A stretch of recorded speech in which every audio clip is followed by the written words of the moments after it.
Thanks for joining us on the NBC Connecticut YouTube page. I'm Mike Heideck here with Joe Delong. He is the CEO of the Connecticut Conference on Municipalities. Thanks for joining us on Face the Facts, Joe. Yeah, Mike, thank you. One of the things that cities and towns, you represent mayors and aldermen and people in charge of cities and towns throughout Connecticut, were concerned about was the bonding package. We just learned that the governor is getting ready to, in fact, he increased what he was originally going to propose for the bonding package.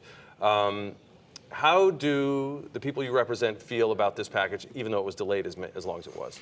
Well, I think in terms of the revenue that's in the package, I think they feel pretty good about it. It's pretty flat from what it was in prior years. There's actually a little bit more money in line for some municipal projects, but not, a significant amount. Right. But more importantly, what our communities want is predictability. Right. And this bonding package being delayed now for almost a year has taken a great deal of predictability out of local budgets. When that predictability goes out of the budgets and projects get delayed, the cost of those projects goes up. So by delaying the bonding package, we're actually costing taxpayers more money by not staying on a regular routine maintenance schedule and things of that nature.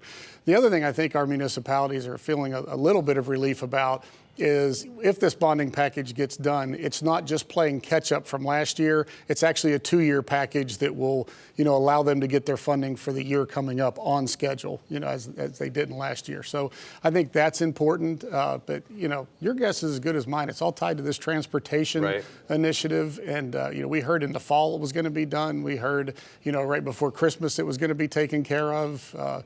Again, here we are almost a year removed from when it should have been done. So hopefully, whatever it takes for them to get some type of transportation deal out of the way, if that's what it takes, we've got to get the bonding package finished. Obviously, day-to-day operations need to be funded. The bigger picture is we've kicked the can down the road on transportation forever. Sure. Bridgeport wants a second rail station. 95 is overcrowded, so there's got to be a solution, which also brings commerce and tax dollars to local cities. So they're fortunately or unfortunately, they're all tied together.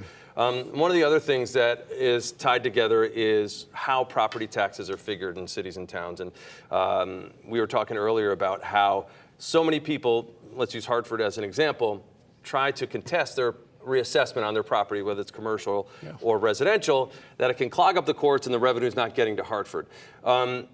Some people and some of the stories that I read, that developers are saying, look, we don't want any rule change to make it more difficult for us to do that, meaning they don't want to have a lawyer to contest. They don't want to have somebody review their problem with their property taxes. How do you solve it? You get rid of the over-reliance on property taxes. I mean, I would almost equate it to some degree. If you go out to a local restaurant and you get a bill that's $8, you pay a lot of attention to that bill and the line items in it, and is there a mistake on it? You pay the $8 and you leave a tip and you leave. Yeah. You get a bill all of a sudden, that bill's $68.